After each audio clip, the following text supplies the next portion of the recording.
Hello students, कैसे हैं आप लोग। आई होप आप सब ठीक ठाक होंगे। तो आज की वीडियो स्टार्ट करने से पहले अगर आपने मेरे चैनल को सब्सक्राइब नहीं किया है तो प्लीज़ मेरे चैनल को लाइक और सब्सक्राइब करें। So today we are going to start with chapter number 2, how the dog found himself a master, with book exercise and question answers. First of all, we have to do word meanings. Okay, we start with word meanings. First word is ill-pleased. Ill-pleased means not happy or unhappy. तो ill-pleased का meaning है ना खुश होना. Second है kinsman. Kinsman means a relative, जैसे कि कोई रिश्तेदार होता है. फियर्स, फियर्स मीन्स वायलेंट, मतलब बहुत ज़्यादा हिंसात्मक हो जाना. Take up service with, become the servant of, किसी का नौकर बन जाना. डार्टेड, मूव्ड क्विकली, जल्दी से निकलना. Come over you, affected you, जिसका आप पर प्रभाव पड़े. Dared, to be brave enough to do something, कुछ करने के लिए बहुत ज़्यादा बहादुर होना. Cliff, a steep high rock, एक ऊंची चट्टान. Okay, now we are going to question answers. First question is why did the dog feel the need for a master. एक डॉग को एक मास्टर की, मालिक की जरूरत क्यों पड़ी. The dog felt the need for a master because he was sick and tired of wandering about alone, looking for food and afraid of those who were stronger than him. तो कुत्ते को मालिक की आवश्यकता इसलिए पड़ी क्योंकि एक तो वो बीमार था और दूसरा वो अकेला भटक कर थक चुका था. अकेला खाने की तलाश करने और अपने से ज्यादा ताकतवर जानवरों के डर से वो थक चुका था, इसलिए उसे मालिक की जरूरत महसूस हुई. Second question, who did he first choose as his master, why did he leave that master. सबसे पहले उसने किसे मालिक चुना और बाद में उसने क्यों छोड़ दिया. The answer is the dog choose a big strong and fierce wolf as his master because the wolf was scared of the bear so he leave him. क्योंकि कुत्ता जो था उसने सबसे पहले बहुत बड़े भेड़िए को अपना मालिक बनाया, क्योंकि भेड़िया जो था वो भालू से डर गया, इसलिए उसने उसे भी छोड़ दिया. Question number 3 is who did he choose next. The answer is he choose the bear to be his next master. उसने अपना अगला मालिक भालू को चुना. Number 4 is why did he serve the lion for a long time.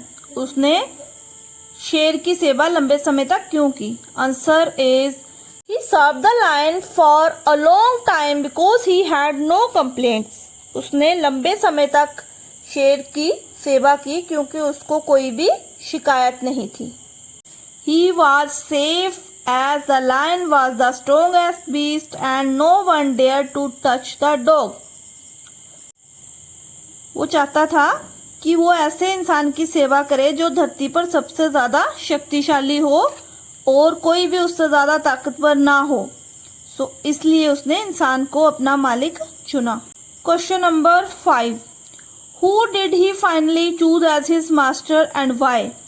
आखिर में उसने किसे अपना मालिक चुना और क्यों. Finally he choose man as his master because one day he realised that the lion was afraid of man. अंत में उसने एक आदमी को अपना मालिक चुना क्योंकि एक दिन उसे एहसास हो गया कि शेर भी इंसानों से डरता है. As he wanted to serve someone who was the most powerful and stronger than anyone on earth, he chose man as his master. Now we are going to start question number 2 or V part with book exercise. A summary of the story is given below. Fill in the blanks to complete it, taking appropriate phrases from the box. तो summary जो है हमें story की दी हुई है, तो हमने क्या करना है, इसमें से कुछ जो इम्पोर्टेंट फ्रेजेस हैं वो बॉक्स से चुन के उसमें भरना है. This is the story of a dog who used to be his own master. He decided to find a master stronger than anyone else. First he found a wolf, but the wolf was afraid of the bear. The dog thought that the bear was the strongest of all. After some time, the dog met the lion, who seemed the strongest. He stayed with the lion for a long time. One day he realized that the lion was afraid of man. To this day, the dog remains man's best friend. Next, working with language. Complete each of the following phrases with a suitable word from the box. A dash of ships. We have to fill from the box. A fleet of ships. A bundle of flowers. A brood of chicks, a herd of cattle, a bunch of sticks, a flock of sheep, a school of fish, and a pack of bulbs. B part. Make nouns from the words given below by adding ness or ity. For some words we need to add just ty or just y. Honest, honesty. Kind, kindness. Cruel, cruelty. Calm, sad, sadness. Active, activity. Creative, creativity. Sincere, sincerely. Cheerful, cheerfulness. Bitter, bitterness. Sensitive, sensitivity. Great, greatness. Part C is word search. There are 12 words hidden in this table. We have to find horizontally and vertically. First horizontally.